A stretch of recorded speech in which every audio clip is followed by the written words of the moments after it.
राम राम दोस्तों, क्रिकेट वाला में आपका बहुत बहुत स्वागत है। तो दोस्तों, इस वीडियो में आज हम बात करेंगे अफगानिस्तान वर्सेज इंग्लैंड जो वर्ल्ड कप का 40वां मुकाबला होगा, उसके लिए हमारी इंग्लैंड लीग की टीम क्या होगी। तो यहाँ पर मैं आपके लिए बनाऊंगा जीएल की टीम दोस्तों। और जीएल की टीम बनाने के लिए आपको तीन चीजों की बहुत ज्यादा जरूरत होती है, क्योंकि अगर आपने ये तीन चीजें समझ ली तो आप जीएल की टीम बना लोगे, और आपने ये तीन चीजें अगर अच्छे से नहीं समझी तो आप जीएल की टीम कभी भी नहीं बना पाओगे। तो इस वीडियो को ध्यान से देखिएगा, क्योंकि एक वीडियो आपकी लाइफ बदल सकती है। तो चलिए करते हैं शुरू। और क्रिकेट वाला पर नए हो तो इस चैनल को कर लो सब्सक्राइब दोस्तों, क्योंकि यहाँ पर जिस तरह की प्रेडिक्शन हो रही है पूरी यूट्यूब आप देखते रहोगे, लेकिन इस तरह की कमाल की प्रेडिक्शन आपको नहीं मिलने वाली। तो दोस्तों, यहाँ पर तीन चीजें जो सबसे जरूरी मैंने आपको बताई है। सबसे पहले यहाँ पर पिच रिपोर्ट का आपको पता होना चाहिए। एमजिक किस तरह की ये पिच है, कौन सी मिट्टी से बनी पिच है, किस तरह की यहाँ पर स्कोर बनते हैं, किस तरह की गेंदबाजों को मदद होती है, दिन में मुकाबला होता है तो किस तरह व्यवहार करती है, रात में जब बल्लेबाजी होती है तो किस तरह से व्यवहार करती है। तो पिच को समझना यहाँ पर बहुत जरूरी है। उसके बाद दूसरे नंबर की और बहुत इंपॉर्टेंट चीज आपको पता होना चाहिए कि प्लेइंग 11 में कौन से खिलाड़ी खेलने वाले हैं और उनके हाल फिलहाल की फॉर्म क्या है। और तीसरी और सबसे कमाल की और आखिरी चीज जो डिपेंड करती है कि आप ग्रैंड लीग में जीतोगे या नहीं, वो है यहाँ पर प्लेइंग 11 कि कौन से 11 खिलाड़ी आपके लिए इम्पोर्टेंट है। यानी कि आज के मैच में कौन से 11 खिलाड़ी चल सकते हैं और कौन से 11 खिलाड़ी वो हैं जिन्हें आप आज क्रॉस करके चलोगे, और उन 11 खिलाड़ियों में से कौन से ऐसे 2-3 खिलाड़ी होंगे जो ट्रम्प कार्ड होंगे। तो चलिए करते हैं दोस्तों वीडियो को शुरू, और सारी चीजें मैं गहराई से समझाऊंगा। मैं आपसे कह रहा हूँ कि अगर आपने ये वीडियो ध्यान से देख ली और मेरे साथ टीम बना ली तो फिर आप याद करोगे कि किस तरह की कमाल की टीम आपकी बनी है। तो चलिए करते हैं शुरू। तो सबसे पहले यहाँ पर हमें पिच को समझना होगा। तो दोस्तों, ये मुकाबला खेला जाएगा महाराष्ट्र के पुणे स्टेडियम में और दोपहर के 2 बजे। और अगर मैं इस पिच की बात कर लूँ, पुणे की पिच की, तो ये दोस्तों बनी है काली मिट्टी की पिच। और काली मिट्टी की पिचों का एक खास गुण होता है, वो बल्लेबाजी के लिए अमूमन बेहतर होती है। और अब मैं बात कर लूँ ग्राउंड की डायमेंशंस की, तो ग्राउंड की बाउंड्रीज बहुत ज़्यादा बड़ी नहीं है। और ये जो स्टेडियम है दोस्तों खुला हुआ है, यानी कि चारों तरफ से हवा आर पार होती है, इसलिए जब गेंद बल्ले पर कनेक्ट होती है तो काफ़ी दूर तक गेंद जाती है। तो इसीलिए यहाँ पर हर मैच में आपको देखने के लिए मिलते हैं बड़े बड़े स्कोर, क्योंकि पिच बिल्कुल फ्लैट है। बल्लेबाजों के लिए बहुत ज़्यादा मदद यहाँ पर मौजूद है, और अमूमन यहाँ पर 300 से ऊपर के स्कोर आपको देखने के लिए मिलते हैं। और अब मैं बात कर लूँ यहाँ पर गेंदबाजों के लिए क्या होता है, तो तेज गेंदबाजों के लिए यहाँ पर ठीक ठाक मूवमेंट शुरुआत में होता है। बाकी यहाँ पर फिर पूरे मैच में बल्लेबाजों का ही राज चलता है। और स्पिनर्स की अगर मैं बात कर लूँ दोस्तों, तो स्पिनर्स को बहुत ज़्यादा मूवमेंट यहाँ पर नहीं मिलता। हाँ, जब गेंद थोड़ी सी पुरानी हो जाती है तो स्पिनर्स यहाँ पर थोड़ा थोड़ा गेम में आ जाते हैं। तो पिच हमें ये बताती है कि हाई स्कोरिंग वेन्यू है, यहाँ पर बल्लेबाज इंपॉर्टेंट होते हैं, तो आपको अपनी टीम में ज़्यादा से ज़्यादा बल्लेबाज कंसिडर करके चलने हैं। और तेज गेंदबाज भी थोड़े से इंपॉर्टेंट होते हैं, तो उसके बाद तेज गेंदबाजों का यहाँ पर रोल दे, और स्पिनर्स यहाँ पर कम इंपॉर्टेंट होते हैं, तो इसलिए यहाँ पर स्पिनर्स को अपनी टीम में कम रखे। और अब मैं आंकड़ों के हिसाब से आपको ये चीज़ें पुख्ता करके बता दूं दोस्तों, तो यहाँ पर अभी कुल 10 मैच खेले गए हैं, और 10 मैचों में पहले बल्लेबाजी करने वाली टीम जीती है 5 बार और पीछा करने वाली टीम जीती है 5 बार। तो आप समझ सकते हो कि यहाँ पर पीछा करना भी आसान होता है, क्योंकि बल्लेबाजी यहाँ पर आसान होती है। और अब मैं और आंकड़ों के हिसाब से बता दूं आपको, तो दोस्तों यहाँ पर 286 का एवरेज स्कोर बनता है। तो इससे आप समझ सकते हैं कि 300 के आसपास रन यहाँ पर बड़ी आसानी से बनते हैं।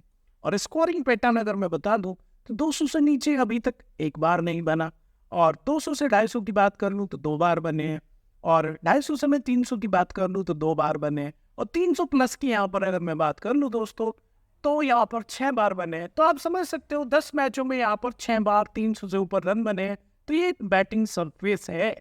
तो इसलिए यहाँ पर ध्यान रखिएगा, मैं आपको बताऊंगा कौन से बल्लेबाज इंपॉर्टेंट होंगे और कौन से गेंदबाज आप यहाँ पर लेके चल सकते हो। हाई स्कोर की बात करूँ, हाईएस्ट स्कोर के, तो 357 रन बने हैं 4 विकेट पर, जो साउथ अफ्रीका ने बनाए थे। और लोएस्ट स्कोर की बात करूँ तो 167 रन यहाँ पर बने हैं। यानी कि यहाँ पर बल्लेबाजी बहुत आसान होती है, लेकिन कई बार गेंदबाजों का दिन होता है तो वो भी यहाँ पर कमाल दिखा देते हैं।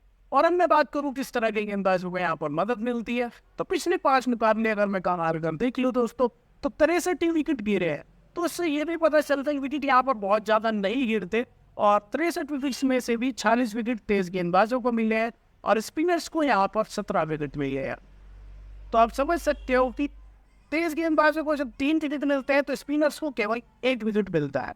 तो पिच और आंकड़े हमें यह बताते हैं कि इस मैदान पर सबसे इम्पोर्टेंट होते हैं बल्लेबाज, उसके बाद यहाँ पर आती है तेज गेंदबाजों की बारी, और स्पिनर्स यहाँ पर थोड़े कम इम्पोर्टेंट होते हैं। तो ये हमारी पिच और आंकड़ों की बात हो गई दोस्तों। अब हम यहाँ पर देख लेते हैं कि कौन से खिलाड़ी यहाँ पर इम्पोर्टेंट है, क्या प्लेइंग 11 है, कौन से खिलाड़ी खेलेंगे, कौन से खिलाड़ी यहाँ पर ट्रम्प कार्ड होंगे और कौन से खिलाड़ी यहाँ पर यूनिक हो सकते हैं। तो दोस्तों अगर अभी यहाँ पर वीडियो में आप बने हो तो क्रिकेट वाला को सब्सक्राइब कर लो, और उससे पहले भी आप जाकर मेरी एक पुरानी वीडियो देख लो तो आपको अंदाजा आ जाएगा कि किस तरह के प्रेडिक्शन आपके भाई ने यहाँ पर की है। तो चलिए करते हैं शुरू यहाँ पर, और सबसे पहले प्लेइंग 11 का एनालिसिस करेंगे हम इंग्लैंड की, और वहां से देखेंगे कि इस 11 में से कौन से हमारे लिए ट्रम्प पिक हो जाएंगे। तो यहाँ पर इंग्लैंड की तरफ से ओपनिंग करते देखेंगे जॉनी बेयरस्टो के साथ में मलान, और जॉनी बेयरस्टो का सिलेक्शन रेट है 64%, और मलान को लिया है यहाँ पर 86% लोगों ने। और मैं अगर मलान की बात करता हूँ डायरेक्टली, तो सबसे ज़्यादा पॉइंट अगर अभी यहाँ पर ड्रीम 11 में किसी खिलाड़ी ने इंग्लैंड की तरफ से दिए है तो डेविड मलान ही है, और 389 पॉइंट यहाँ पर बल्लेबाजों में उन्होंने दिए हैं। एक बहुत इंपॉर्टेंट यहाँ पर पिक हो जाएगा। इस लेफ्ट हैंड बल्लेबाज की कोई खास कमजोरी नहीं है, और अगर यहाँ पर इंग्लैंड पहले बल्लेबाजी करता है तो सरतिया आप इन्हें जीएल की टीम में लेके चले, क्योंकि अब तक जितने भी प्रेडिक्शन हुए मैंने इंग्लैंड के खिलाड़ियों से दूरी बनाने की बात कही है, लेकिन इस बार मैं आपको इंसिस्ट कर रहा हूँ कि इस बार इंग्लैंड के फेवर में आप टीम बनाइएगा तो ज़्यादा फायदे में रहेंगे।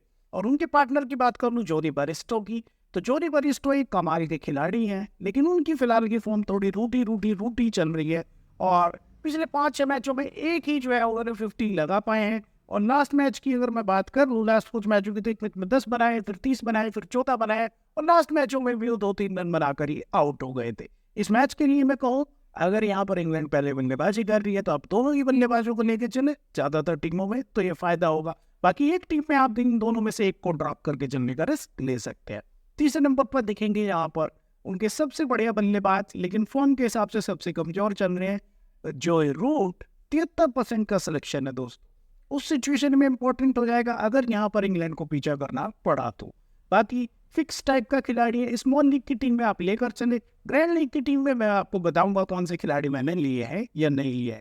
चौथे नंबर पर आपको दिखेंगे यहाँ पर बेन स्टोक्स, और बेन स्टोक्स के हाल फिलहाल की फॉर्म की बात कर लूँ दोस्तों तो एक मैच में 5 रन बनाए, फिर 43 बनाए, फिर 0 बनाए, और लास्ट मैच में यहाँ पर 64 रन बनाए थे।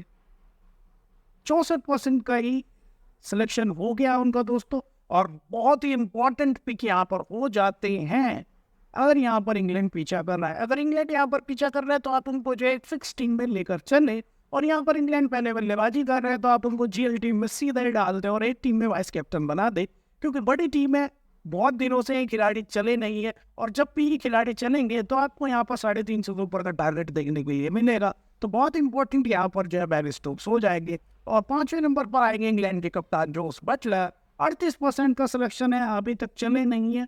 बहुत सारी अगर आप टीमें बना रहे हो तो एक टीम में आप ट्राई कर सकते हैं। हाँ, इंग्लैंड का अगर टॉप ऑर्डर यहाँ पर शुरू में गिर जाता है तो बहुत इंपॉर्टेंट फिर खिलाड़ी हो जाएंगे। अगर आप 3-4 टीम बना रहे थे एक टीम में आप उनको कंसिडर कर चले। उसके बाद यहाँ पर शुरू हो जाते हैं इंग्लैंड के ऑलराउंडर्स, और ऑलराउंडर पे सबसे पहले नंबर आता है मोइन अली का, और मोइन अली का 14% का सिलेक्शन रेट है दोस्तों। तो इस मैच के लिए सबसे इंपॉर्टेंट और पहली ट्रम्प पिक हमारी जो हो जाएगी ऑलराउंडर सेक्शन से वो हो जाएंगी मोइन अली। और बल्लेबाजों की अगर मैं बात करूं तो बल्लेबाजों में मैंने यहाँ पर ट्रम्प पिक लिए मलान को।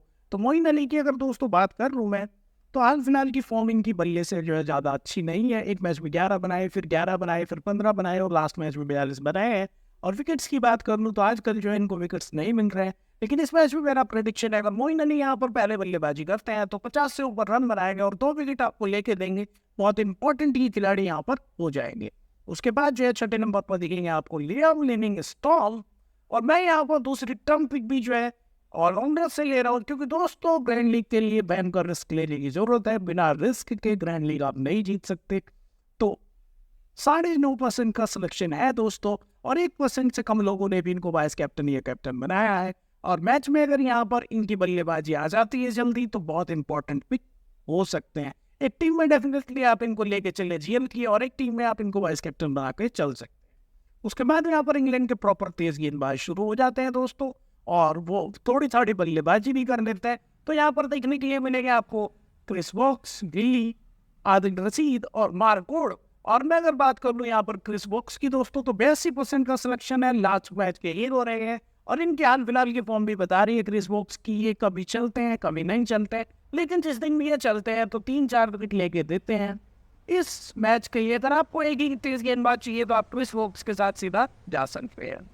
बाकी जो है फिर आपको दिखेंगे यहाँ पर उनके बाद डेविड विली। और डेविड विली की अगर मैं बात करूँ दोस्तों, 84% का सिलेक्शन है। अगर यहाँ पर इंग्लैंड पहले गेंदबाजी करती है तो दोनों गेंदबाज बहुत इंपॉर्टेंट हो जाएंगे, और बाद में अगर गेंदबाजी करती है तो फिर मैं बताऊंगा कि कौन से गेंदबाज को लेना है। उसके बाद 10वें नंबर पर दिखेंगे आदिल रशीद। और आदिल रशीद की बात करूँ दोस्तों तो लेग ब्रेक गेंदबाज है, कमाल की व्हील फेंकता है, और 404 पॉइंट जो है वर्ल्ड कप में इंग्लैंड के लिए दिए हैं उन्होंने। बहुत ही इंपॉर्टेंट यहाँ पर पिक हो जाता है अगर यहाँ पर नीदरलैंड की टीम पीछे करती है तो। उसके बाद last but not the least 11वें नंबर पर आपको दिख जाएंगे मार्क वुड। 53% का सिलेक्शन है दोस्तों, 2 विकेट लास्ट मैच में लिए है। तेज गेंदबाज, बहुत जबरदस्त है, बहुत ही तीखा पेस है इनके पास, 150-55 से लगातार गेंदबाजी करते हैं, लेकिन पिछले कुछ मैचों से ये फॉर्म में नहीं है। इस मैच के लिए गेंदबाजों में से मेरी एक ट्रम्प पिक हो जाएंगे गेंद के लिए मार्क वुड। और मैं यहाँ पर इनको अपनी टीम में रियर वाइस कैप्टन या कैप्टन बना के चलूंगा अगर यहाँ पर इंग्लैंड जो है पहले गेंदबाजी करती है। बहुत इंपॉर्टेंट पिक हो जाएंगे। तो इंग्लैंड की टीम का अगर एनालिसिस कर दूं दोस्तों, तो यहाँ पर टॉप के बल्लेबाजों में से मिलान मेरी एक ट्रम्प पिक हो जाएंगे। ऑलराउंडर में यहाँ पर मॉइनरी और लिविंगस्टोन में से आप एक सेलेक्ट कर सकते हो। दोस्तों नीदरलैंड की टीम की एनालिसिस अगर मैं कर लूँ तो नीदरलैंड की तरफ से ओपनिंग करते हुए दिखेंगे आपको मार्कस दाऊद के साथ में विक्रमजीत सिंह इस मैच के लिए, कि डिबारेसी को शायद इस बार जो है रेस्ट दिया जाएगा। और मैच दाऊद की अगर फॉर्म की मैं बात कर लूँ तो पूरी टूर्नामेंट में जो है 42 उनका हाईएस्ट स्कोर है, बिल्कुल भी वो चले नहीं है। किस सिचुएशन में आपको मैक्स दाऊद को ट्राई करना है? अगर यहाँ पर नीदरलैंड पहले बल्लेबाजी कर रही है तो आप मैक्स दाऊद को ट्राई कर सकते हैं। और उनके पार्टनर की बात रही, अगर यहाँ पर नीदरलैंड पीछा करती है तो फिर आप विक्रमजीत या बारेसी को ट्राई करके चल सकते हैं। दोनों ही खिलाड़ियों की फॉर्म जो है बहुत कम है, लेकिन जीएल के लिए अगर मैं एक खिलाड़ी को यहाँ पर चूज करना चाहूँ इस मैच के लिए दोस्तों, तो यहाँ पर मैक्स दाऊद को आप एक टीम में लेके चल सकते हैं। उसके बाद तीसरे नंबर पर दिखेंगे आप उनके सबसे बेहतरीन खिलाड़ी जिन्होंने दिए 430 पॉइंट, अक्करमैन। और अक्करमैन बल्लेबाजी भी बढ़िया करते हैं, गेंदबाजी भी बढ़िया करते हैं। शुरुआत के ओवर में ही गेंदबाजी करते दिखेंगे आपको और बीच के फेज में भी। और जिस तरह की यहाँ पर कमजोरी है इंग्लैंड के बल्लेबाजों की स्पिन को खेलने की, तो ये गेंदबाज काफी परेशान यहाँ पर कर सकता है इंग्लैंड को। उनके हाल फिलहाल की भी अगर मैं फॉर्म की बात कर लूँ दोस्तों, तो एक मैच में 12 बनाए, फिर 29 बनाए, फिर 15 बनाए, फिर 29 बनाए, और लास्ट मैच में भी अच्छे खासी गेंदबाजी भी की उन्होंने और बल्लेबाजी भी की है। और यहाँ पर तीसरे नंबर के लिए परफेक्ट सिलेक्शन हो जाते हैं, एक फिक्स टीम में लेके आप इनको चल सकते हैं। उसके बाद चौथे नंबर पर दिखेंगे आपको बल्लेबाजी करते हुए सिमरन। और सिमरन की बल्लेबाजी की अगर मैं बात करूँ दोस्तों, तो 55% का सिलेक्शन है। सबसे बेहतरीन बल्लेबाजी अगर मिडिल ऑर्डर में कोई बल्लेबाज कर रहा है इनके कप्तान एडवर्ड्स के बाद, तो सिमरन नहीं कर रहा है। और सिमरन के हाल फिलहाल की फॉर्म देख के बता दो दोस्तों, तो एक मैच में 29 बनाए, फिर 19 बनाए, फिर 70 बनाए, फिर 35 बनाए, और फिर एक हाफ सेंचुरी लगाई है। ये कमाल का जो है मिडिल ऑर्डर का बल्लेबाज है। नीदरलैंड अगर यहाँ पर पहले बल्लेबाजी करती है तो बहुत इंपॉर्टेंट पिक हो जाएंगे। बाकी अगर यहाँ पर नीदरलैंड पीछा करती है तो एक टीम में आप इनको ड्रॉप करके चल सकते हैं। उसके बाद यहाँ पर दिखेंगे नीदरलैंड के कैप्टन स्कॉट एडवर्ड्स। और स्कॉट एडवर्ड्स ने भी जो है यहाँ पर नीदरलैंड का मिडिल ऑर्डर को थामा हुआ है, और सबसे ज्यादा रन यहाँ पर बना के दे रहे हैं नीदरलैंड की तरफ से वो। और लास्ट इनके कुछ मैचों की मैं बात कर लूँ तो दोस्तों, एक मैच में 78 बनाए, फिर 16 बनाए, फिर 68 बनाए, लास्ट मैच में 0 पर गए थे। और इस मैच के लिए मेरा प्रेडिक्शन होगा, अगर नीदरलैंड यहाँ पर पहले बल्लेबाजी करता है तो 50 से 60 रन बना सकते हैं, फिर आप इनको जेल की टीम में एक ट्राई कर सकते हैं। उसके बाद यहाँ पर दिखेंगे इनके ऑलराउंडर्स बेस्ट डिलीडे। और बेस्ट डिलीडे का दोस्तों जो है 81% का सिलेक्शन है। और दोनों टीमों में अगर बात करूँ तो 504 ड्रीम 11 पॉइंट, सबसे ज्यादा पॉइंट अगर किसी खिलाड़ी ने दिया है तो बेस्ट डिलीडे ने दिया है। लेकिन फिलहाल इनकी बल्लेबाजी चल नहीं रही है, गेंदबाजी भी नहीं चल रही है, और मेरा सजेशन होगा कि एक आध टीम में आप इनको डेफिनेटली जो है ड्रॉप करके चले। बाकी अगर ये यहाँ पर नीदरलैंड बाद में बल्लेबाजी करती है तो इंपॉर्टेंट हो जाते हैं, तो फिर उस कंडीशन में आप इनको एक झील की टीम में ट्राई कर सकते हैं दोस्तों। तो दोस्तों इसके बाद देखेंगे आपको नीदरलैंड के मुख्य गेंदबाज जो बल्लेबाजी भी थोड़ी यहाँ पर कर लेते हैं, जिनमें होंगे साथ ही वान वीकरेन, वान बिक, आर्यन दत्त और फंडे मरवे। और मैं यहाँ पर इंपॉर्टेंट खिलाड़ियों का अगर डिस्कस कर लूँ दोस्तों, तो 3% का सिलेक्शन है यहाँ पर सकीब का। ठीक ठाक बल्लेबाजी ये कर लेते हैं। राइट आर्म लेग ब्रेक गेंदबाज, हमेशा से कमजोरी रहा इंग्लैंड की, तो इंग्लैंड की टीम में आप इनको डेफिनेटली ट्राई करें। क्या पता कल इनका दिन हो और यहाँ पर ये अगर बाद में गेंदबाजी करते तो इंग्लैंड को परेशान कर सकते हैं। उसके बाद यहाँ पर 8वें नंबर पर दिखेंगे वान बिक। और वान बिक की मैं बात करूँ दोस्तों, 440 जीएल पॉइंट दिए हैं इन्होंने। बहुत ही इंपॉर्टेंट ये तेज गेंदबाज है, राइट आर्म फास्ट बॉलर है जिसके पास अच्छा खासा पेस है और अच्छे खासे विकेट उन्होंने यहाँ पे टूर्नामेंट के दौरान दोस्तों लेके दिए हैं। और वन वीक की अगर मैं और बात कर लूँ तो दोस्तों एक मैच में 2 विकेट लिया, फिर 1 विकेट लिया, फिर कोई विकेट नहीं लिया, फिर 3 विकेट लिए और लास्ट मैच में भी इन्होंने 1 विकेट लिया था। बहुत इंपॉर्टेंट तेज गेंदबाज यहाँ पर बन सकते हैं। और अगर नीदरलैंड पहले गेंदबाजी करती है तो एक टीम में आप इनको डेफिनेटली ट्राई कीजिएगा। उसके बाद 9वें नंबर पर दिखेंगे आपको वनडे मरवे। और राइट आर्म ये गेंदबाज, लेफ्ट आर्म ये गेंदबाज, लेफ्ट आर्म ऑर्थोडॉक्स गेंदबाज बहुत इंपॉर्टेंट यहाँ पर हो जाता है अगर इंग्लैंड यहाँ पर पिचअप करती है तो। और उनके बाद 10वें नंबर पर दिखेंगे आर्यन दत्त और राइट आर्म ऑफ ब्रेक गेंदबाज। और ये भी जो है शुरू में भी गेंदबाजी करते हैं, पावर प्ले के दौरान बीच में भी करते हैं, बाद में भी करते हैं। और अगर यहाँ पर नीदरलैंड अच्छा खासा स्कोर टांग देती है तो फिर ये बहुत इंपॉर्टेंट खिलाड़ी हो सकते हैं।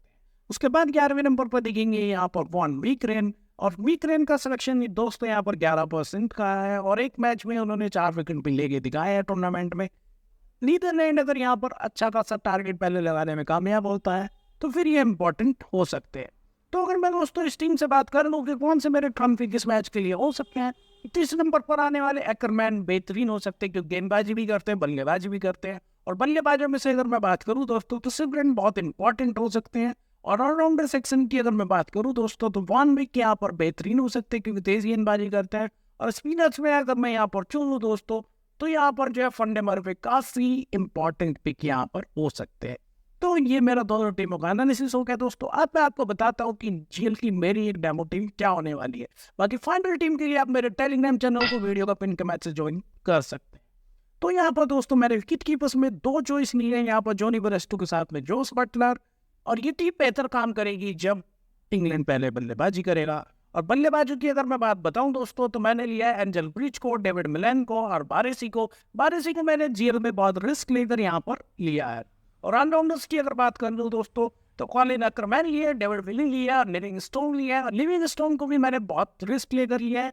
डेविड विली की बात करूं तो लेफ्ट हैंड पेसर है, यहाँ पर आपको 2 विकेट आसानी से निकाल के दे सकते हैं। और कॉलिन अक्रमैन की बात करूं तो यहाँ पर 30-40 रन आपको बता के दे सकते हैं।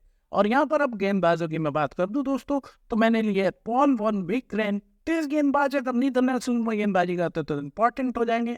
और फंडे मरवे अगर यहाँ पर नीदरलैंड बाद में गेंदबाजी करते तो फिर इंपॉर्टेंट हो जाएंगे। और एक 11 खिलाड़ी जो मैंने लिया है यहाँ पर गेंदबाज क्रिस वोक्स इंग्लैंड की तरफ से। तो इस गेंदबाज के पास मूवमेंट है, इस गेंदबाज के पास ठीक ठाक पेस है। और यहाँ पर अगर ये पट्टी मदद करती है तो आपको 3 से 4 विकेट लेके दे सकते हैं। बाकी टॉस के बाद जो फाइनल टीम होंगे मेरे टेलीग्राम चैनल से आप ले सकते हैं दोस्तों फ्री में।